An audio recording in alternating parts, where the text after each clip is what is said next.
నమస్తే, welcome to Suman TV. Diabetic పేషెంట్స్లో నెమ్మదిగా బాడీలో ఉన్నటువంటి ఒక్కొక్క ఆర్గాన్ అలా కొలాప్స్ అవుతూ వస్తూ ఉంటుంది. ఫస్ట్ మేజర్గా మనం చూసుకున్నట్లయితే నర్వ్స్ దెబ్బతినడం అనేది జరుగుతూ ఉంటుంది. సో ఇదే డయాబెటిక్ న్యూరోపతికి మనం చెప్తూ ఉంటాం. సో అలాంటి వాళ్ళలో కాళ్ళల్లో ఫస్ట్ ఆఫ్ ఆల్ వాళ్ళకి పుళ్ళు పడడం జరుగుతూ ఉంటుంది. కాళ్ళు తిమ్మిర్లు పట్టడం, నడవడానికి కూడా చాలా ఇబ్బంది పడడం జరుగుతూ ఉంటుంది. సో మరి ఈ డయాబెటిక్ న్యూరోపతికి ఈ ఈపియాన్ పెయిన్ మేనేజ్మెంట్‌లో ఎలాంటి ట్రీట్మెంట్ అందుబాటులో ఉంది? సో దీనివల్ల పూర్తిగా నయమయ్యే ఛాన్స్ ఎంతవరకు ఉంటుంది? ఈ విషయాలన్నీ అడిగి తెలుసుకుందాం. సో మనతో పాటు ఉన్నారు doctor Meenal Chandra garu from Epion pain management, Jubilee Hills. Hello ma'am. నమస్తే. నమస్తే మ్యామ్. మ్యామ్, సో డయాబెటిక్ వాళ్ళలో ఎక్కువగా చూసేది ఈ మనకి diabetic neuropathy condition. So first of all ఆ న్యూరోపతి కండిషన్ ఏ స్టేజ్‌లో వాళ్ళకి వస్తుంది? సో ఏ డయాబెటిస్‌లో వాళ్ళకి వస్తుంది? టైప్ 1 ఆర్ ఏ డయాబెటిస్‌లో మనం చూడొచ్చంటారు? డయాబెటిక్ న్యూరోపతి ఆల్ డయాబెటిక్ పేషెంట్స్‌కి at one point of time start అవుతుంది. డయాబెటీస్ టైప్ 1, టైప్ 2 దీనికి సంబంధం లేదు. షుగర్ వల్ల అన్‌కంట్రోల్డ్ షుగర్ ఉంటే కొంచెం న్యూరోపతి ఫాస్ట్ స్టార్ట్ అవుతుంది. కంట్రోల్‌లో షుగర్ పెడితే maybe after 5 years, 8 years, 10 years తర్వాత స్టార్ట్ అవుతుంది.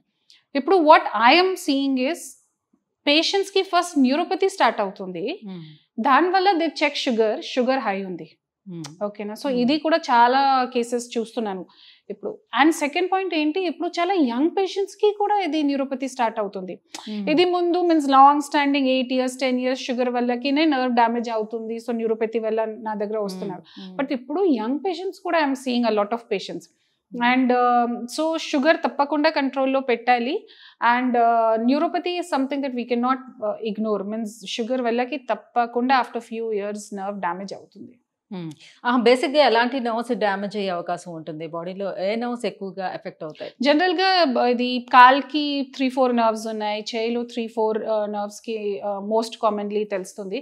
సో కాల్లో బికాస్ బాడీలో చాలా నర్వ్స్ ఉన్నాయి కదా, సో అన్నీ డివైడ్ అయిన తర్వాత ఇది అరికాల్ దగ్గర, తర్వాత ఇది వేలు దగ్గర, ఇది యాంకిల్ దగ్గర నర్వ్స్ ఉన్నాయి కదా, దానికి ఎఫెక్ట్కి ఛాన్సెస్ ఎక్కువ ఉంది. That is what maximum we see in our clinic. And చేయిలో కూడా సో ఆల్ దిస్ నర్వ్స్లో ఇది ఈ ఫింగర్స్లో తిమ్మిరి, మంట, burning sensation, so this finger nerves and all those ఇన్వాల్వ్మెంట్కి కూడా ఛాన్సెస్ ఉన్నాయి. మామూలుగా అయితే పెయిన్ లేకపోతే తిమ్మిర్లు రావటము, ఇట్లా నడవడానికి ఇబ్బంది పడడం అది వేరు. కానీ చాలా మందిలో పుళ్ళు కూడా పడుతూ ఉంటాయి. సో అక్కడ అంతా కూడా ఊండ్ వచ్చేస్తూ ఉంటుంది. సో దాన్ని అసలు ఆ స్కిన్ ప్రాబ్లం కింద చాలా మంది అనుకుంటూ ఉంటారు. ఈ స్కిన్ ప్రాబ్లం వచ్చింది, ఊండ్ వచ్చిందని అనుకుంటారు. ఒకవేళ అలా వచ్చిన డయాబెటిక్ వాళ్ళకి ఊండ్ అంత తొందరగా తగ్గదు కదా. అలాంటి కండిషన్‌లో కూడా దాన్ని ట్రీట్ చేయడానికి సాధ్యమవుతుందంటారా? అవును. ఇది డయాబెటిక్ అల్సర్ వేరే, డయాబెటిక్ న్యూరోపతి వేరే. సో డయాబెటీస్లో బికాస్ బాడీలో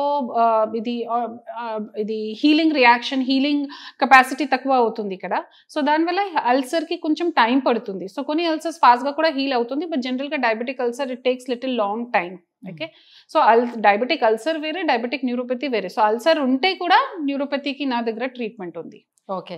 అంటే ఇప్పుడు మరి ఈ డయాబెటిస్‌ని కంట్రోల్‌లో పెడితేనే మీరైనా ట్రీట్ చేయగలుగుతారా? లేకపోతే అన్‌కంట్రోల్‌గా ఉన్నా కూడా ఫస్ట్ ట్రీట్ చేసి తర్వాత కంట్రోల్‌లోకి తీసుకురావడానికి డయాబెటీస్ కంట్రోల్లో ఇట్స్ అ కంటిన్యూస్ ప్రాసెస్. ఓకేనా?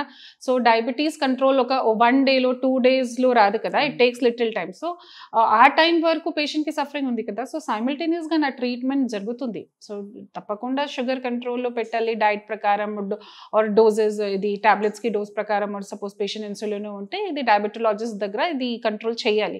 కానీ సైమల్టేనియస్గా నా ట్రీట్మెంట్ చేస్తాము. ఇప్పుడు బయట నార్మల్గా దీనికి ఎలాంటి ట్రీట్మెంట్ లేదు, ఓన్లీ మెడికేషన్ మాత్రమే ఉంటుంది. మెడిసిన్ పెడతాము, మీరు డయాబెటీస్ని కంట్రోల్ చేసుకోవాలి అని చెప్తారు. సో వెరాజ్ మన ఈపియాన్ పెయిన్ మేనేజ్మెంట్లో దీనికి ప్రత్యేకంగా అందుబాటులో ఉన్నటువంటి ట్రీట్మెంట్స్ ఏంటి? న్యూరోపతికి ట్రీట్మెంట్ ఏమీ లేదు. ఓకే. సో కొన్ని యాంటీ న్యూరోపతిక్ టాబ్లెట్స్ ఉన్నాయి. కొన్ని పేషెంట్స్కి కొంచెం ఇంప్రూవ్మెంట్ తెలుస్తుంది. బట్ ఇది not long lasting. And how many days you will take the tablet? So నా దగ్గర న్యూరోపతికి సిమ్టమ్స్ లైక్ తిమ్మిరి, మంట, సుది నిద్ర డిస్టర్బ్ అవుతుంది. దానికోసం లేజర్ ట్రీట్మెంట్ ఉంది, that is radio frequency ablation. So ఒక టెస్ట్ ఉంది ఎన్సివి టెస్ట్లో ఏ నర్వ్లో ఎంత ప్రాబ్లం ఉందా, కండక్షన్ ఏ నర్వ్లో డ్యామేజ్ అయింది, తక్కువ అయింది, దాని ప్రకారం నా దగ్గర మెషిన్ ఉంది, అల్ట్రాసౌండ్ మెషిన్. సో అల్ట్రాసౌండ్ మెషిన్లో ఐడెంటిఫికేషన్ చేస్తాము, ఏ నర్వ్లో ప్రాబ్లం ఉందో దాని ప్రకారం లేజర్ చేస్తాము, that is radio frequency ablation. ఇది చాలా స్మాల్ ప్రొసీజర్, కానీ కరెక్ట్గా చేయాలి. మీన్స్ ట్రైనింగ్ ప్రకారం వీ హ్యావ్ టు ఐడెంటిఫై కదా which nerve we're targeting. So and machines కూడా కావాలి. సో ప్రాపర్ మెషిన్లో చూస్తూ ఏ నర్వ్లో ప్రాబ్లం ఉంది దాని ప్రకారం లేజర్ వేవ్స్ పంపిస్తాం. అంటే డే కేర్ ప్రొసీజర్ ప్రొసీజర్ అయినా ఇట్స్ డే కేర్ ప్రొసీజర్. చేసినప్పుడు 20-25 minutes టైం పడుతుంది, and then half an hour observation, and then patient can go back. And ఇది దాంట్లో రిస్ట్రిక్షన్స్ ఏమీ లేదు, so they can do all their activities as it is. Okay. So before treatment and after treatment తీసుకోవాల్సిన precautions ఏమైనా ఉంటాయా? ఏమైనా guidelines ఉన్నాయా? Means general గా only precaution food care and sugar కంట్రోల్లో పెట్టాలి. So like I said, sugar తో continuous గా కంట్రోల్లో పెట్టాలి, and food care is important. Like food ఇది సపోజ్ పని చేసినప్పుడు బయటకి వెళ్ళినప్పుడు షూ వేసుకోవాలి, ప్రతిరోజు రాత్రి ఒకసారి ఫుడ్ చెక్ చేయాలి, కొంచెం ఇబ్బంది ఉంటే అల్సర్ ఉంటే దానికి ట్రీట్మెంట్ చేయాలి, మాయిశ్చరైజ్ చేయాలి. సో ఇది కొన్ని పేషెంట్స్కి కండిషన్ ప్రకారం ఏమేమి ప్రికాషన్స్కి అవసరం ఉంటే చెప్తాను. అదర్వైజ్ బై అండ్ లార్జ్ ఈ ట్రీట్మెంట్, నా ట్రీట్మెంట్ తర్వాత ఎనీ స్పెసిఫిక్ ప్రికాషన్స్ ఏమీ లేదు. సో పేషెంట్ కూడా జనరల్గా అడిగే క్వశ్చనే ఇది. సో ఈ రేడియో ఫ్రీక్వెన్సీ అబ్లేషన్ చేయించుకున్న తర్వాత నాకు కంప్లీట్గా అది కంట్రోల్ అయిపోతుందా, లేకపోతే మళ్ళీ వచ్చే ఛాన్స్ ఉంటుందా? See, all these procedures are to control the pain, manta, and whatever symptoms patients have. So general ga 90-95% success rate undi. Okay, but again sugar tappakunda control lo pettali kada. So if uncontrolled sugar unte maybe few years tarvata malli ki chances unnai, but that is also very very less, like 5-10% ante. So ఇప్పుడు treatment అయిపోయిన తర్వాత మీరు ఏదైతే radio frequency ablation చేస్తారో అయిపోయిన తర్వాత ఎన్ని రోజుల నుంచి నార్మల్ వాళ్ళ డే వర్క్ చేసుకోవడానికి సాధ్యం? నెక్స్ట్ డే నుంచి, సేమ్ డే నుంచి ఏముండదు. So it is all like I said, నా మషీన్ లో చూస్తూ కరెక్ట్ చేస్తాము. 10-15 minutes లో ప్రొసీజర్ అయిపోతుంది, and then as it is they can drive back, they can go to work, they can do all their activities. Restrictions ఏమీ లేదు.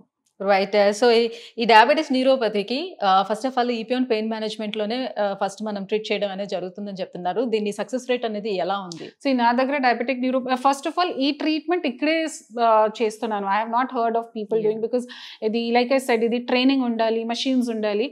So and నా దగ్గర treatment success rate is more than 85-90%. So ఇప్పుడు I have not seen patients coming back again with pain. Okay, and ఇది treatment safe హ్యాపీగా ఉన్నారు. అందుకంటే patients ను రాత్రి నిద్ర డిస్టర్బ్ అవుతుంది, they are not sleeping. So when they get relief they are happy కదా. So I have not seen patient coming back. Maybe some patients ki 20-30% symptoms unte they are managing, but otherwise all patients are good. So viewers చూస్తున్నారు కదా. So diabetic neuropathy తోటి ఎవరైనా బాధపడుతున్నట్లయితే so ఈపియోన్ pain మేనేజ్మెంట్లో radio frequency ablation అనే చికిత్స అందుబాటులో ఉంది. So చాలా మంది మీద ఈ రేడియో ఫ్రీక్వెన్సీ అబ్లేషన్ చేయడం జరిగింది. చాలా సక్సెస్ రేట్ కూడా దీనికి ఉంది. మీలో ఎవరైనా ఈ పెయిన్ తోటి సఫర్ అవుతున్నట్లయితే కింద స్క్రోల్ అవుతున్నటువంటి నెంబర్కి కాల్ చేసి మీరు కూడా అపాయింట్మెంట్ తీసుకోవచ్చు. Thank so much.